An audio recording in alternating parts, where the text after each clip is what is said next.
Uh! Boa noite, Radical. Continuo sendo Daniel.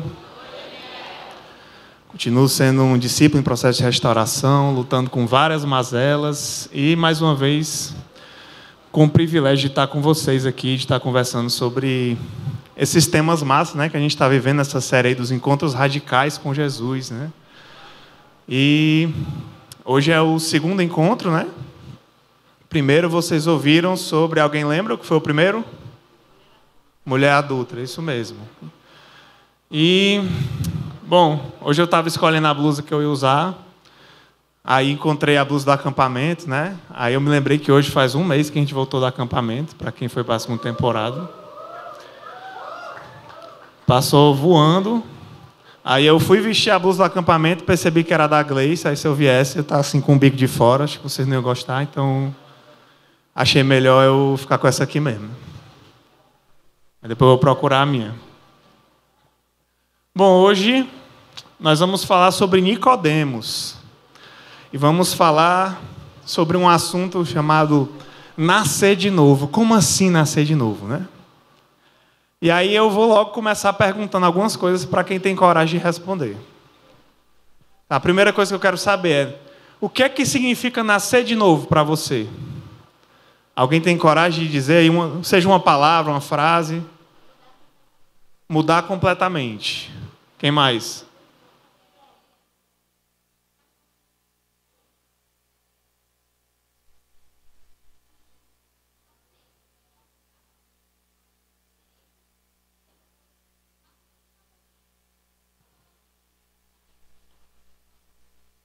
Certo.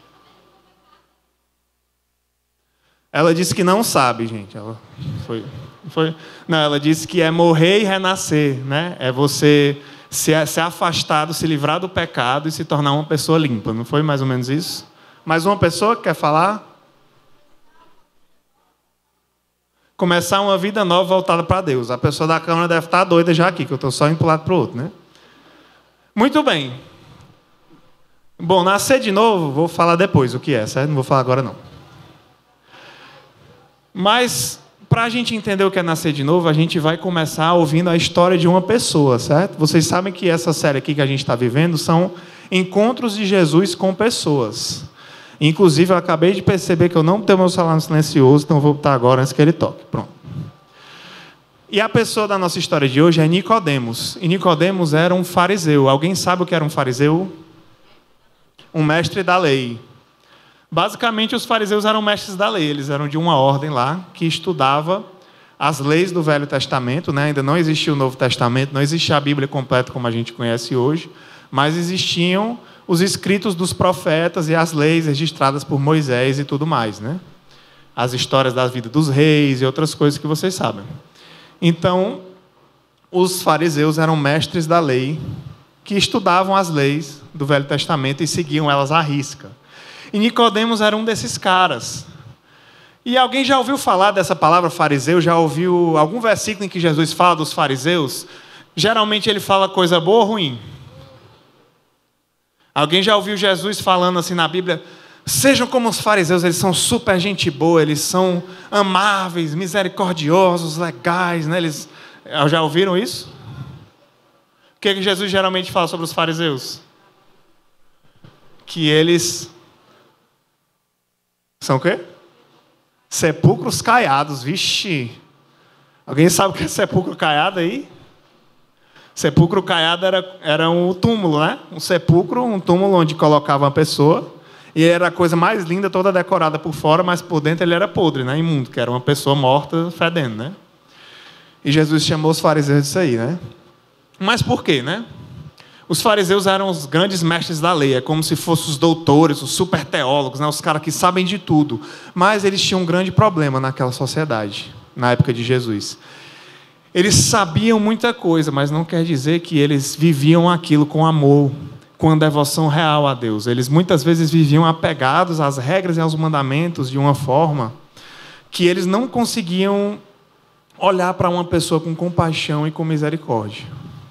E com certeza, se a gente olhar para os nossos dias de hoje, a gente consegue identificar pessoas assim, inclusive dentro das igrejas evangélicas, católicas e tudo mais, pessoas que, quando é para defender Jesus, para defender a Bíblia, elas vão lá com unhas e dentes, mesmo que seja de uma forma que não é legal, que não é educada, que não é respeitosa, mas que quando elas precisam ajudar alguém, elas viram as costas. Quando elas precisam amar, estender a mão para alguém, elas esquecem. Então, esses eram muitos fariseus, eram caras que conheciam muito a lei, mas que nem sempre viviam ela de uma forma verdadeira dentro do seu coração. E muitas vezes eles buscavam brechas naquela lei para eles dizerem que estavam seguindo e julgar as outras pessoas, mas acabar que na prática não fazer a vontade de Deus. Só que Nicodemos era um cara diferente, né? A maioria dos fariseus, eles tinham raiva de Jesus. Por que eles tinham raiva de Jesus? Porque Jesus, ele não era um mestre como eles. Ele tinha mais conhecimento do que qualquer fariseu, do que qualquer mestre da lei, porque ele era Deus. Ele conhecia a palavra de Deus, ele conhecia as leis, ele vivia e obedecia a elas também, igual a eles. Então, por que eles tinham raiva dele? Primeiro, porque ele questionava coisas que eles falavam, coisas que oprimiam o povo, ele questionava o poder deles, questionava a honra deles, porque eles eram amados, né? Eles eram bem vistos pela sociedade, eles eram os doutorzão, né? E Jesus era só um filho de carpinteiro que morava numa cidade qualquer que ninguém se importava e que eles achavam, quem é esse cara para querer falar essas coisas, né? Quem é esse cara para querer pregar? Quem é esse cara para querer falar que a gente é hipócrita? Quem é esse cara para falar do amor de Deus, para falar que ele sabe quem Deus é? E segundo, eles odiavam Jesus porque Jesus afirmava ser o Filho de Deus e automaticamente ser como Deus. Jesus falava coisas que só Deus poderia falar. Ele perdoava os pecados das pessoas. Ele fazia milagres, né? E ele falava coisas assim que eles ficavam admirados e diziam, isso é blasfêmia, isso é uma heresia, né? Porque se qualquer outra pessoa falasse aquelas coisas, seria. Imagine qualquer um de nós querendo ser como Deus e dizendo que a gente tem autoridade para perdoar os pecados de todo mundo. É uma blasfêmia. Mas para Jesus aquilo não era, porque Jesus era Deus. Então os fariseus não gostavam de Jesus. Na verdade, cada vez que Jesus dava uma lapada neles, né, cada vez que eles tentavam questionar e viam que estavam errados, eles só ficavam com mais raiva, dificilmente se arrependiam, dificilmente queriam mudar de vida. Pelo contrário, eles ficavam com raiva de Jesus e começavam a planejar uma forma de atacar ele, uma forma de prender ele, ou quem sabe até tirar a vida. E foi o que eles, no final, conseguiram, né? Junto com os romanos. Mas tinha um fariseu que era diferente. E esse cara se chamava Nicodemos. Nicodemos parecia não ser igual a esses outros caras que odiavam Jesus, que não entendia ele, que queria o mal dele. Na verdade, ele parecia ser um cara mais curioso, mais aberto para ouvir a palavra daquele cara tão peculiar, tão diferente, tão estranho para eles, mas que falava com tanta autoridade, que fazia milagres com tanto poder que só podia vir de Deus. Então a gente vai passear um pouquinho pela história de Nicodemos, que é breve. 90% da história dele está em um capítulo da Bíblia, que é João 3. Mas esse capítulo tem muita coisa para ensinar a gente. Então, João 3 começa assim, fala que tinha um fariseu chamado Nicodemos, que era um líder religioso entre os judeus, e uma noite esse cara veio falar com Jesus. E é interessante que outras vezes, quando a Bíblia menciona ele, sempre fala isso, aquele que veio à noite falar com Jesus. E isso parece uma coisa diferente, por quê? Porque os mestres da lei, eles eram estudiosos respeitados, né? Eles eram caras que andavam à luz do dia, sem medo de se esconder, né? Todo mundo respeitava eles. Então, esse pequeno trecho aí, ele parece indicar que Nicodemos não foi encontrar com Jesus na frente de todo mundo. Ele não foi no meio de uma praça. Provavelmente ele foi numa casa mais escondida, onde só Jesus ou poucos discípulos estavam. E ele foi de noite porque tinha menos gente nas ruas, porque tinha menos gente para ver ele, porque afinal um mestre da lei não podia ser visto com esse profeta aí, que ninguém sabe quem é direito, com esse cara que sai falando heresia por aí. Então, por mais que ele estivesse curioso para saber quem Jesus era, o que ele tinha a dizer, Ele foi atrás dele nas escondidas, né? Nas intocas, né? Como a gente fala aqui. Então ele chega para Jesus de noite e ele fala assim: mestre, todos nós sabemos que Deus enviou o Senhor para nos ensinar. Os seus sinais são a prova de que Deus está com o Senhor. Então ele conseguiu ver os sinais nos milagres de Jesus, de que o poder que ele estava manifestando era o poder de Deus. E mesmo ele ainda não entendendo quem Jesus era e a profundidade do encontro com Jesus que ele teria, ele já havia percebido que ali tinha alguma coisa diferente. E aí ele diz: os seus sinais são prova de que Deus está com você. E aí Jesus poderia ter dito assim: poxa, que legal, você é muito sábio, você é muito esperto, realmente eu sou demais, né? Mas ele não falou isso. Na verdade, Jesus gostava muito de responder as coisas ou com outras perguntas, ou com falas meio enigmáticas, né? Com parábolas, ou com enigmas, né? Com coisas que, à primeira vista, a pessoa não entendia. Aquilo só ia fazer sentido em outro momento. Então, Jesus responde assim para ele: eu lhe digo a verdade, quem não nascer de novo não verá o reino de Deus. Por isso que eu perguntei para vocês o que é nascer de novo, né? E alguns aqui falaram: é nascer para Deus, é mudar de vida e tudo mais. Mas por que a gente entende essa expressão dessa forma hoje? É porque já tem 2000 anos que isso aqui foi escrito, 2000 anos que tem pessoas lendo e passando essa expressão adiante com esse sentido, certo? Mas agora imagina esse cara que nunca ouviu isso na vida, ouvindo pela primeira vez essa ideia: você precisa nascer de novo. Se você não nascer de novo, você não vai ver o reino de Deus. Aí, o que é que você perguntaria, né, se alguém lhe falasse isso? Olha, você precisa nascer de novo. E você não tivesse ideia do que essa pessoa está falando. Nicodemos fez a pergunta mais óbvia, né? Rapaz, eu sou velho, como é que eu posso nascer de novo? Eu sou um adulto. Será que eu posso voltar para o ventre, né, para a barriga da minha mãe e nascer uma segunda vez? Imagina o estrago que você ia fazer na sua mãe, né? Se você fizesse isso aí. Pobre dela. Rapaz, imagina Jesus falando isso para mim, né? Daniel, você precisa nascer de novo. Eu tenho 1,88 m. A minha mãe não tem nem 1,70 m. Aí eu tenho que rasgar aqui a barriga. Quando eu entrar, ela explode, né? Porque eu sou maior do que ela. Aí, imagine Nicodemos pensando isso, né? Se ele fosse um cara assim com TDAH, né? Que nem muitos de nós, aí ele ia ficar viajando na maionese, né? Rapaz, como é que eu ia entrar? Será que eu abro um buraco? Será que eu entro pelo umbigo, né? Será que eu entro pela boca? Eu não sei. Será que as mães têm algum poder secreto que eu não sei para reabsorver a gente, né? Igual que assistiu o Dragon Ball Z, né? Tinha o Cell e o Majin Buu também, né? Que absorvia o cara, pegava o poder dele, né? Aí Nicodemos pode ter ficado pensando: será que a minha mãe é igual o Majin Buu, né? Que vai me absorver e aí depois eu vou sair diferente, né? Se bem que não tinha Dragon Ball Z naquela época, né? Então acho que ele não pensou isso não.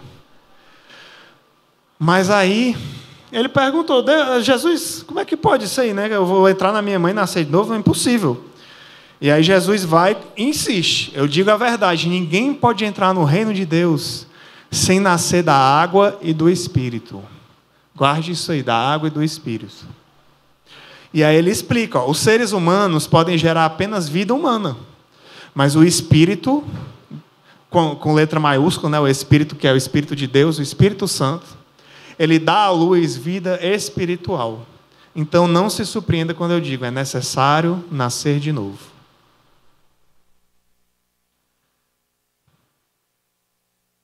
O que é que significa então nascer de novo, né? Como alguns falaram aqui, tem a ver com mudança de vida. Mas não é só eu mudar as minhas atitudes, é eu mudar o meu coração, é eu mudar o meu espírito.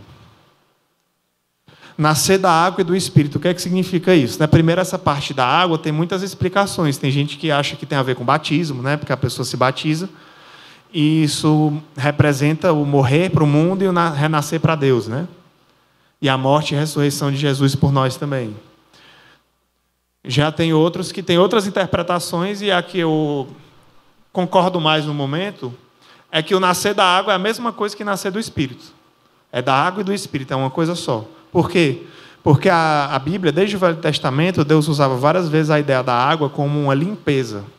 Então ele falava, eu vou limpar o espírito de vocês com a minha água, né? E o próprio Jesus se apresenta para a mulher samaritana, vocês vão ver isso em um outro encontro, como a água viva. Alguém já ouviu essa história? Que Jesus fala que ele é a água viva. Quem beber de mim não terá sede, né? Então, isso mostra que Jesus ele se apresenta como essa água que limpa o nosso espírito, que nos limpa no nosso interior, que limpa o nosso coração, né? Então, da mesma forma, a gente entende aqui, nascer da água, então é ter o meu espírito limpo, é ter o meu caráter limpo, é ter a minha vida transformada. E nascer do Espírito a mesma coisa.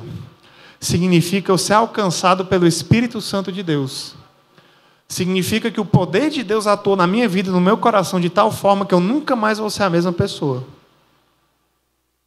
É isso que significa nascer da água e do Espírito, ou seja, nascer de novo. Não é eu ser absorvido pela minha mãe e voltar, né? E sair dela, eu vou sair do mesmo jeito, se isso acontecer. Não tem a ver com o corpo, tem a ver com o que está dentro, né? Com o que é imaterial, com o que é eterno. Então Jesus explica isso para Nicodemos, né? Você precisa nascer de novo, você precisa encontrar o Espírito de Deus que é capaz de transformar o seu coração, a sua mente e a sua vida. E aí sim, as nossas atitudes também se transformam. Quando o nosso coração e o nosso espírito se transformam. E aí Jesus continua falando, ele diz assim, ó, o vento sopra onde quer. Quem já ouviu falar dessa expressão, o vento do Espírito? O vento do Espírito vem daqui, né? E outras vezes só aparece na palavra de Deus. Significa que o Espírito de Deus ele é como o vento, você não sabe de onde é que ele vem nem para onde ele vai, o próprio Jesus diz. Você não sabe o que ele vai fazer exatamente, mas você sabe que ele está atuando em você de uma forma poderosa. E aí Jesus fala, assim como você não é capaz de explicar de onde o vento vem e para onde ele vai, ele simplesmente passa aqui, você sente ele, e depois ele foi, também é incapaz de explicar como as pessoas nascem do Espírito. É por isso que nascer do Espírito, é por isso que nascer de novo, é por isso que encontrar com Jesus é uma experiência que é sobrenatural, ou seja, vai além da natureza. É por isso que eu posso estudar a Bíblia para querer desprovar Deus, ou então para dizer que eu conheço tudo, e eu posso passar a minha vida inteira, décadas e décadas estudando, e ainda assim não ter um relacionamento real com Deus. E ainda assim não ter o Espírito Santo morando no meu coração e transformando as minhas atitudes. É por isso que os fariseus eram assim. Talvez Nicodemos fosse até um pouco melhor, porque ele tinha curiosidade de saber quem Deus é de verdade. Ele tinha curiosidade de se relacionar com Deus, de entender Deus, porque ele amava Deus, porque ele queria conhecer, e não simplesmente por status, por poder, por fama. É possível. Mas a maioria dos fariseus ali eram pessoas que estavam embriagadas por aquele poder, por aquela posição que eles tinham no mundo. E aí Deus se tornava só um meio de eles alcançarem essas coisas. E estudar a palavra era só um meio deles se sentirem superior aos outros. Será que algum de nós aqui não já se sentiram superior quando a gente sabia alguma coisa que o outro não sabe? Pode até não ser sobre a Bíblia. Mas quando eu tirei uma nota mais alta na prova, ou quando uma pessoa fala uma coisa, uma besteira assim, você diz, deixa de ser abestado, mas como é que tu não sabe disso? Ninguém te ensinou sobre isso não. E aí a gente já se acha o bichão, porque a gente sabe, né? Até aparecer alguém que sabe mais que a gente começa a não se achar mais nada. Então, assim eram os fariseus, né? Eles queriam saber mais e mais para poder eles saberem mais e mais do que os outros. E aí Jesus diz, olha, não é bem assim que funciona. Quando você tem um relacionamento com Deus, quando o Espírito Santo habita no seu coração, o vento vai soprar de uma forma que você não é capaz de explicar, que você não é capaz de entender. Ele vai te levar a lugares e a pessoas, a situações e a fazer coisas que você jamais esperou. Ele vai te dar coragem de pregar, ele vai te dar coragem de falar, ele vai te dar coragem de fazer coisas que você nunca teria coragem pelas suas próprias forças. Ele vai te dar coragem de chegar naquele teu amigo mais chato, que tu não gosta, que só fala mal de ti, para falar sobre Jesus, porque o Espírito está te impelindo para isso. Ele vai te dar coragem de assumir a tua fé e de ser perseverante no meio de todo mundo que discorda de ti, que faz chacota de você, que fresca com a sua cara porque você pensa diferente deles. Ele vai te dar força também para amar aquela pessoa que é mais difícil de amar. Esse é o Espírito de Deus, né? Ele não trabalha com o lógico, com o mais fácil, com o mais simples. E aí, quando Jesus falou isso para Nicodemos, né? Ninguém sabe, ninguém entende o vento, ninguém explica como se nasce do Espírito. Aí Nicodemos respondeu: como é que pode? Como pode ser isso? Eu não entendo.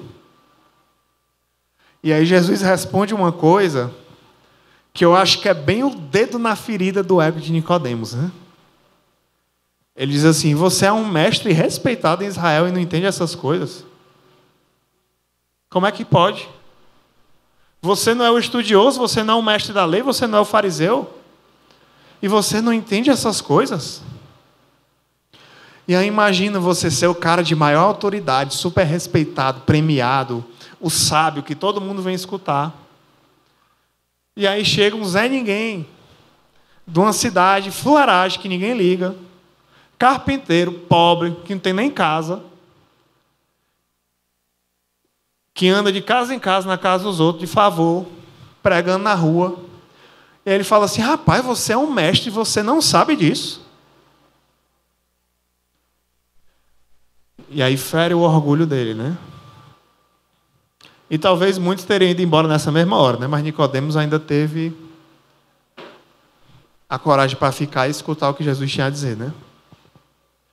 E Jesus continua e diz assim, ó: eu te digo a verdade, nós falamos, ele e os discípulos, né, daquilo que nós sabemos e vimos. E, no entanto, vocês não creem em nosso testemunho. Jesus falava, e sabe quem que acreditava nele? Eram as prostitutas, eram os coletores de impostos que eram odiados por todo o povo, né? Eram o povo pobre da periferia daquelas cidades. Eram as pessoas mais desprezadas, eram as pessoas endemoniadas que eram curadas por Jesus. Eram os doentes, os aleijados, os leprosos.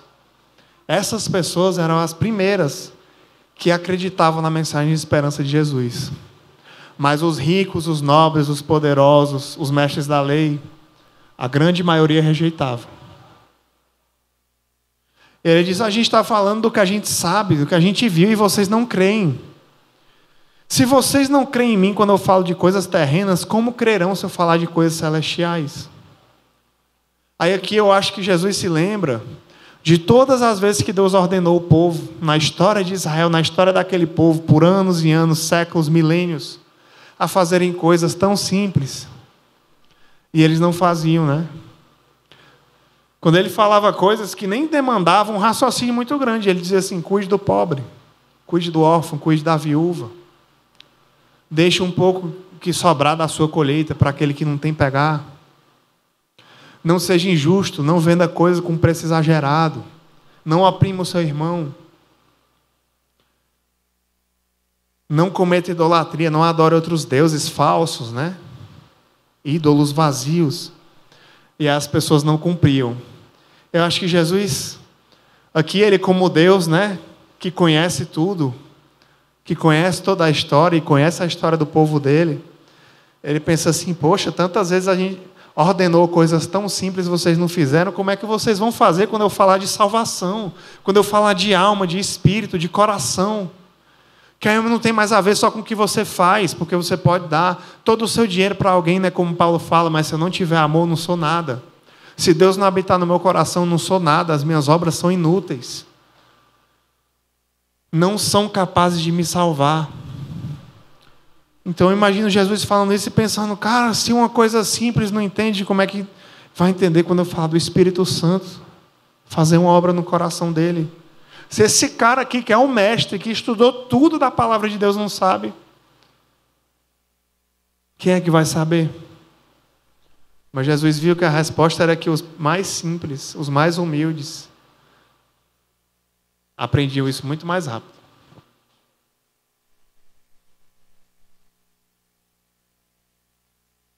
E aí Jesus continua falando, e ele fala uma coisa muito linda. Falei aqui do Velho Testamento, falei do passado do povo de Israel. E às vezes a gente não gosta, né, de ler o Velho Testamento. Genealogia, né? Quem aqui que já leu o Velho Testamento? Mini crente. Ah, tem mais uns ali.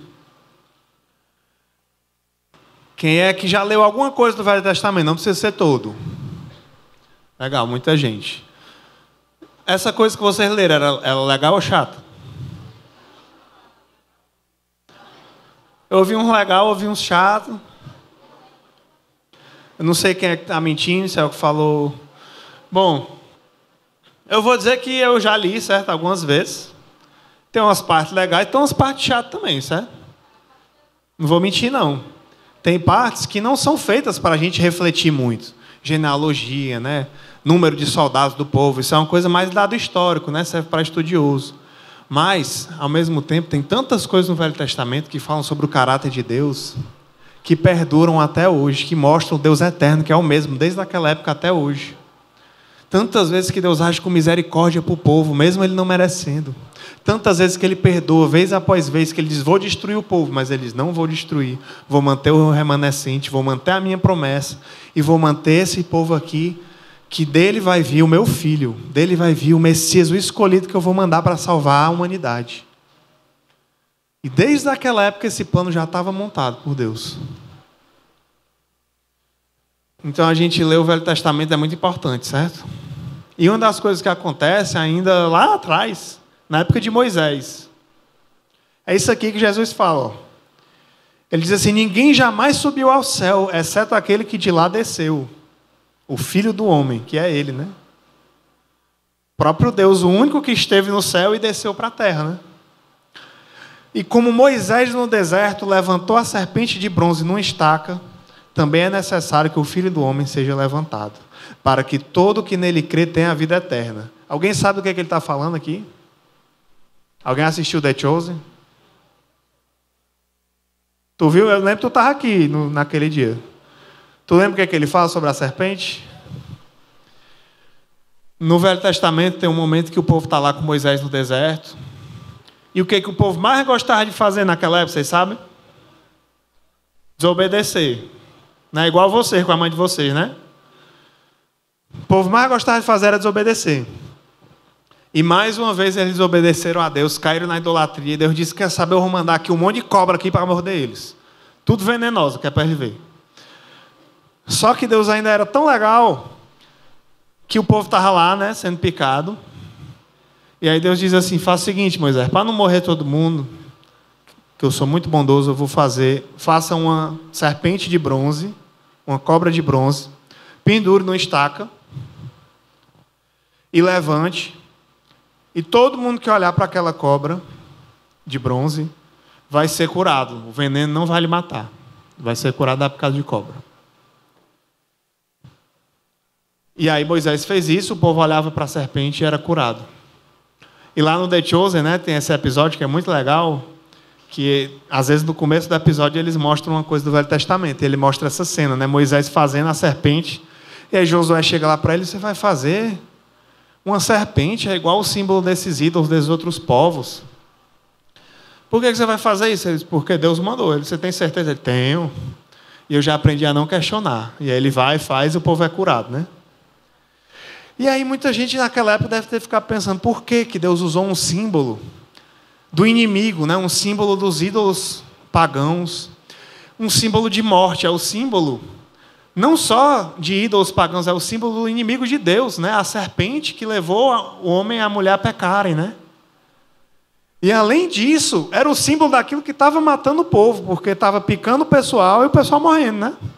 E ele usa o símbolo da morte, a serpente, para dar vida. Quem olhar para aquela serpente ia se curar. E aí, olha só que coisa linda, gente. Olha o que Jesus está falando. Da mesma forma que Moisés levantou aquela serpente, e quem olhou foi curado, né? Da mesma forma eu, Jesus, tenho que ser levantado, para que todo que nele crê tenha a vida eterna. Nesse momento, Jesus já sabia da cruz. Nesse momento, Jesus já sabia que ele ia ser pendurado, assim como aquela serpente de bronze, para que todo mundo que olhasse para ele fosse curado. E ainda digo mais. Qual é, talvez, o símbolo mais famoso do cristianismo hoje? A cruz. E o que era a cruz? O que era a cruz, gente? É um método de tortura, né? Um método de tortura humana, de execução dos criminosos naquela época do Império Romano, certo? Vocês pararam para pensar que hoje nós fazemos a mesma coisa que Moisés fez? Nós pegamos o símbolo da morte e transformamos num símbolo de vida. Nós pegamos o símbolo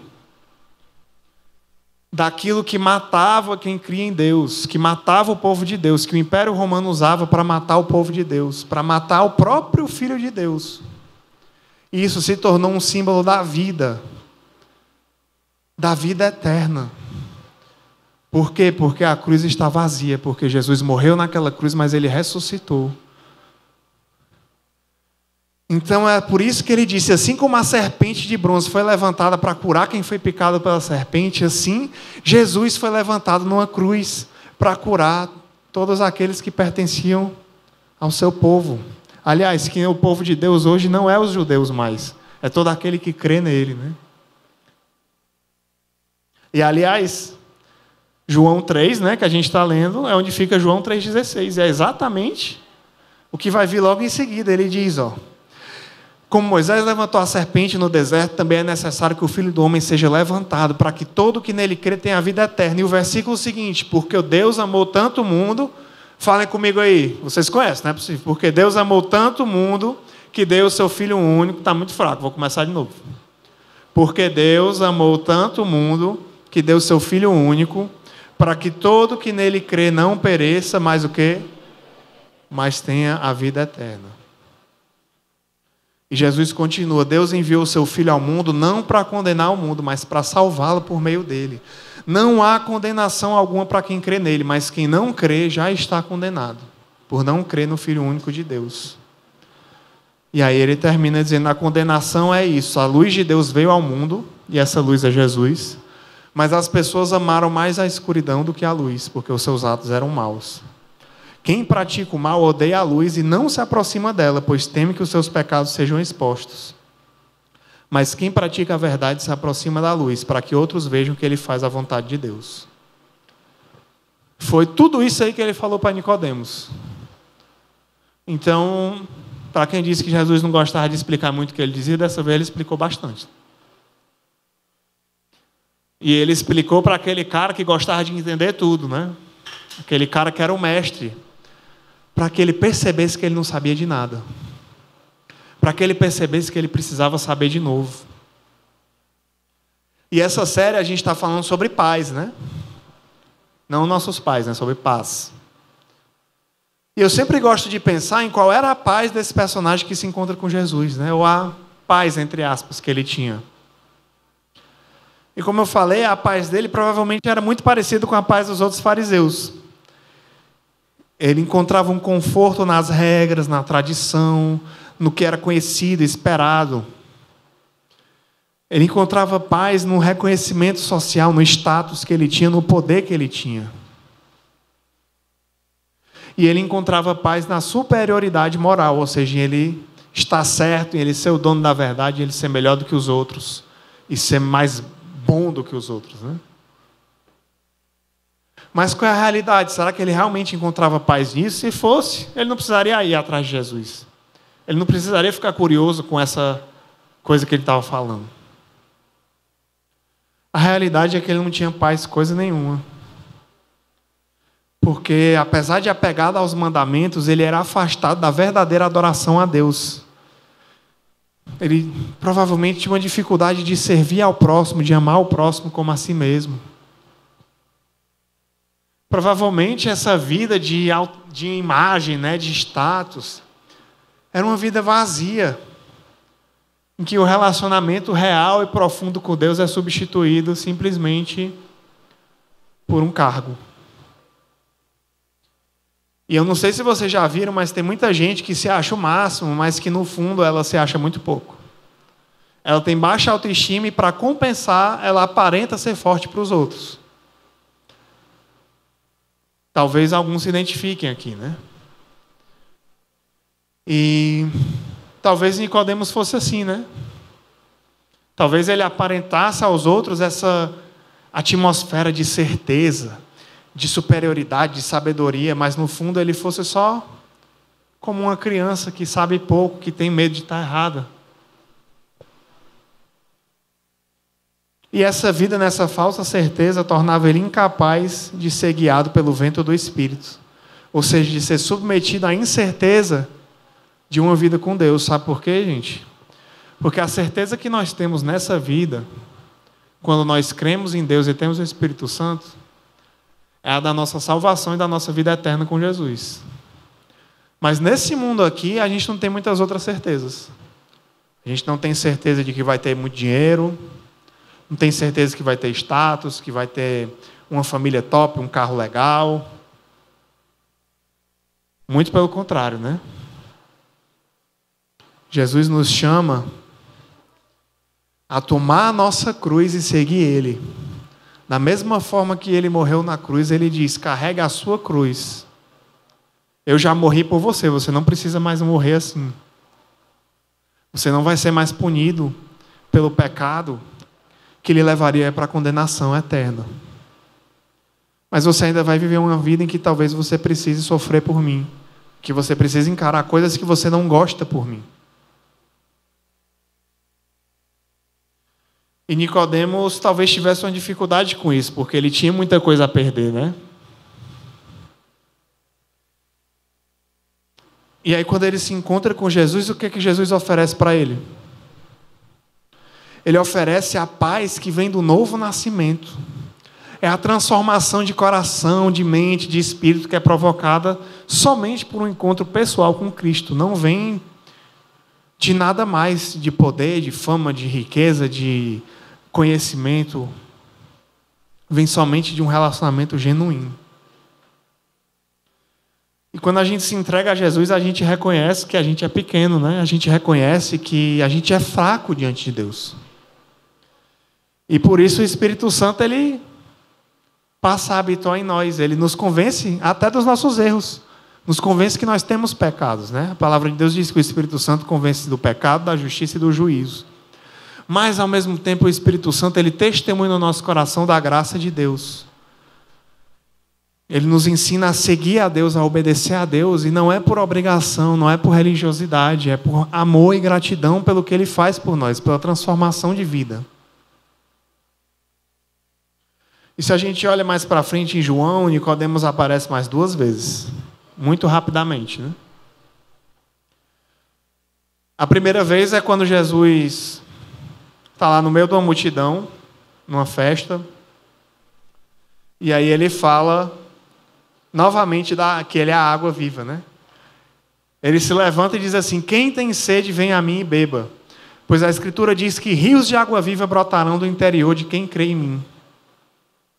E João até explica que essa água viva era o Espírito Santo que ia ser dado a todos que crescem nele. E aí o pessoal começa a brigar e quer perseguir Jesus, quer espancar ele e tudo. E aí começa uma discussão. Esse cara não pode falar isso, está errado. E aí outra pessoa diz: não, será que ele não é o Messias, né? E tal, e fica nessa discussão.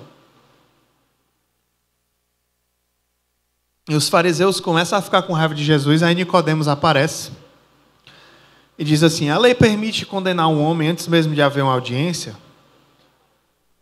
Aí ele consegue ali dar uma contornada e dizer: olha, a gente não pode condenar ele sem julgar primeiro, né? Sem ter um momento específico. Aí o pessoal fica com raiva, reclama, mas vai embora. Então Nicodemos aparece novamente defendendo Jesus, né? E a segunda vez que Nicodemos aparece é depois da crucificação, quando Jesus morreu na cruz.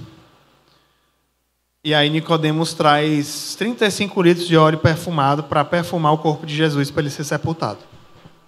E essa é a última vez que a gente ouve falar de Nicodemos. E lá no The Chosen, né, essa série, para quem não viu, assista, é muito boa. É uma série que mostra a vida de Jesus.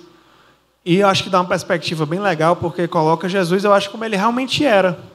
Não era o cara que ficava andando assim com os braços abertos, né, parecendo um super santo, né, e tal. Era um cara comum que conversava com as pessoas, que tinha compaixão, que fazia piada, que trabalhava, né? Mas que era Deus, que tinha um coração perfeito de amor. E aí no The Chosen mostra essa conversa que ele teve com Nicodemos, tudo isso que a gente leu, né? E como ele fala sobre nascer de novo. E Nicodemos, depois de tudo aquilo, percebe que Jesus é Deus.